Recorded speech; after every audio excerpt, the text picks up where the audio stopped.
everyone, and welcome to this episode of Killer Creation. In this series, I create a killer and a survivor for the asymmetrical horror survival game, Dead by Daylight. I'd like to take a moment to thank all of my followers on Twitter, the Dead by Daylight furry and horror aminos, and all of you who have subscribed so far. Now, let's dive right in and learn about this episode's killer, the Clockwork. Tom Bearfield, an astrologist and early clockmaker, unlocked the secrets of immortality in the early 15th century. His ego was so great because of his discovery that he brought this secret straight to his king. When his king heard of Tomnin's claim, he grew quite interested and bid Tomnin to enact this secret upon him. Tomnin gladly complied and worked his craft upon the king in a lengthy ritual. The ritual, however, left the king crippled. On pain of death, Tomnin was commanded to find a way to heal the king. He spent years learning the intricacies of the human body, pushing the scant knowledge in the field at the time ahead of decades. But his work was kept secret until he could heal the king. Finally, after decades, he admitted defeat. He could not heal the king, but he could build him a body to live out the ages inside using his knowledge of clockwork technology and human anatomy. With no other choice, the king agreed. Tomnin worked diligently, crafting a masterful body from copper and bronze, putting his every waking moment into meticulously crafting every joint and part. However, when the king was brought to Tomnin to be placed into his body, Tomnin killed the king and placed himself inside the immortal body instead. In fear of someone discovering what he had done, he fled quickly, looking for any way to avoid would-be vengeance seekers. In time, his path and knowledge helped him find the entity and the safety and power within its realm, so long as he was willing to pay the price. Now that we know the Clockwork's power and how he came into the realm of the entity, let's check out his base stats, then find out his power. The Clockwork has a 4.4 meters per second base speed and a 32 meter terror radius. He's a tall killer, which will also help to give away his position along with his larger terror radius. Those two warnings with a slow speed would normally make it inconvenient to catch survivors, but his power Tinkering will make all those problems rather pointless. With Tinkering, you begin the game with 10 Tinkering tokens. While using the active ability button, you see all pallets, vaults, hooks, and generators within 10 meters. When interacting with a pallet, vault, hook, chest, or generator that a survivor is not using, you may use a token by using the power button and choose between a harm or hinder mechanic. For each object and choice made, you alter the object in one of the following ways. For the harm mechanic and pallets, when a survivor comes within 3 meters of a dropped harm pallet, it will rise and shatter, injuring any survivors within 3 meters.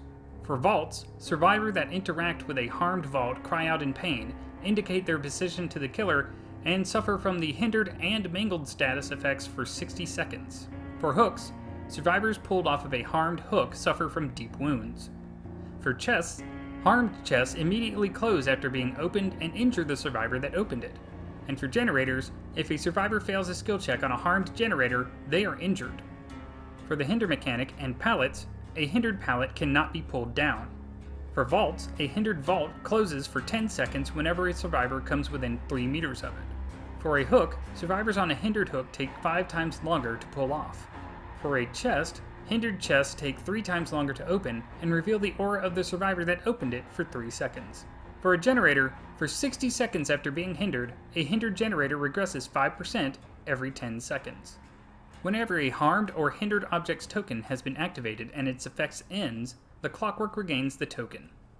As you can see, Tinkering allows for map manipulation and control with the ability to force survivors to outthink you and your choices. Did you choose harm or hinder ability on that pallet? Will that window shut before you get to it? Did you do anything at all to that vault? Is it worth the risk to find out? The Clockwork turns the entire match into one giant mind game. Now, you may be wondering how you choose from harm or hindered, and to that I would suggest looking to the left would turn the aura of the object red for harm, and looking to the right turns its aura to yellow for hinder, and then you activate the ability depending on the color that you've chosen. But now that we know how the Clockwork challenges the survivors with his power, let's see what perks he brings to augment the killer playstyle. The Clockwork's first perk is Engine Fumes. You know the ins and outs of generators and understand that adding just a bit of your power to them can cause the fumes to become toxic. Whenever a survivor repairs the equivalent of 100, 50, or 25% of a generator, they suffer the hindered status effect for 60 seconds.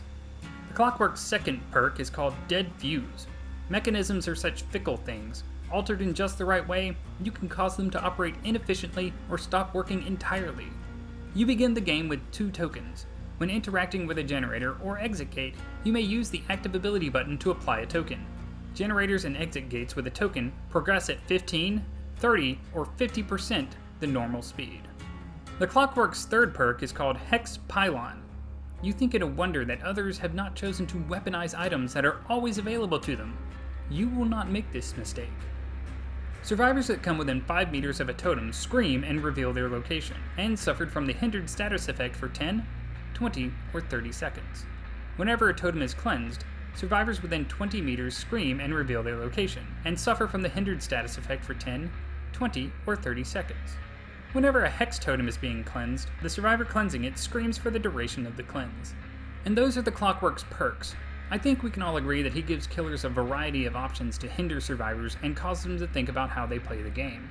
Engine fumes makes generators a source of slowdown for survivors looking to escape or move quickly away or to their objectives.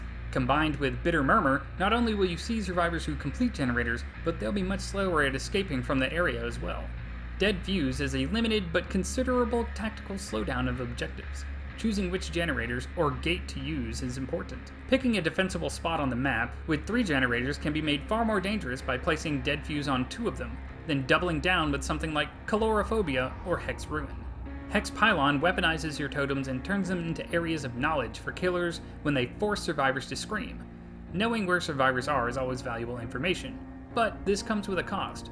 You may know where they are, but when they scream, they'll know they're close to your totems. But that will do it for the Clockwork's perks. Now let's turn our attention to this episode's survivor, Tabitha Miller. Tabitha lived out her life in a small town where most everyone knew everyone. It was primarily a logging town where the streets were few, the work tough, and the life quiet for the most part. Tabitha was raised by her father in the mechanic shop which had been in their family since the time of her great-grandfather. Everyone knew and respected the Millers and understood them to be fair in their prices and detailed in their work. Tabitha's father raised her to learn his trade, teaching her how to fix anything from a pair of shears to the generators and tractors that the loggers used to keep the town alive.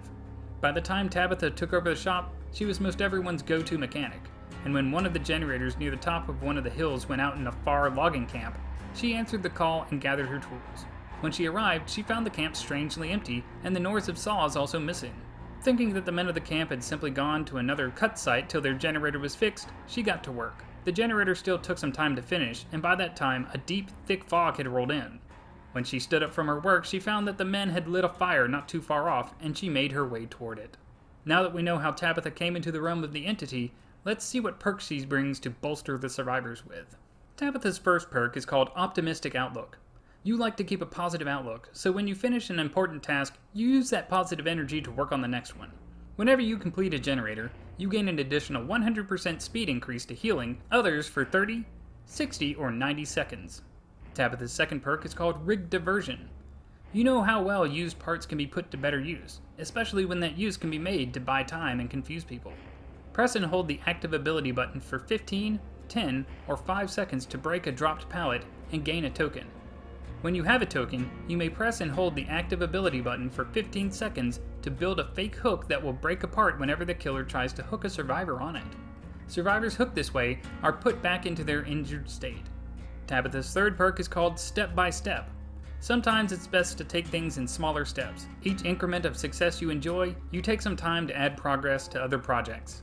After 4, 3, or 2 generators have been completed, you may activate 10% of an exit gate's progression whenever a generator is completed, and that will take care of Tabitha's perks. She brings some interesting abilities to survivors. Optimistic Outlook turns your gen jockeys into healing machines by boosting their healing speed after they finish a generator. It would be an interesting combo with resilience and self-heal. Stay hurt while fixing a gen, then when it pops, you heal yourself up lickety-split. Step by Step lets you play for the long game and get the chance to have an exit gate at 40% progression by the time you have to open them. It would actually combo decently with Poised to let you run off to an exit gate after completing a generator without leaving scratch marks. But that will do it for Tabitha and her perks, and for this episode of Killer Creation. I hope you all found the Clockwork to be an interesting killer that you would like to play as, and that you found Tabitha to have perks that you would want to add to your arsenal. Thank you all for watching the video. If you enjoyed it, please consider giving it a like and subscribing to the channel for future content. If you didn't, give it a dislike and let me know why in the comments. I hope you all have a great day, and as always, stay positive.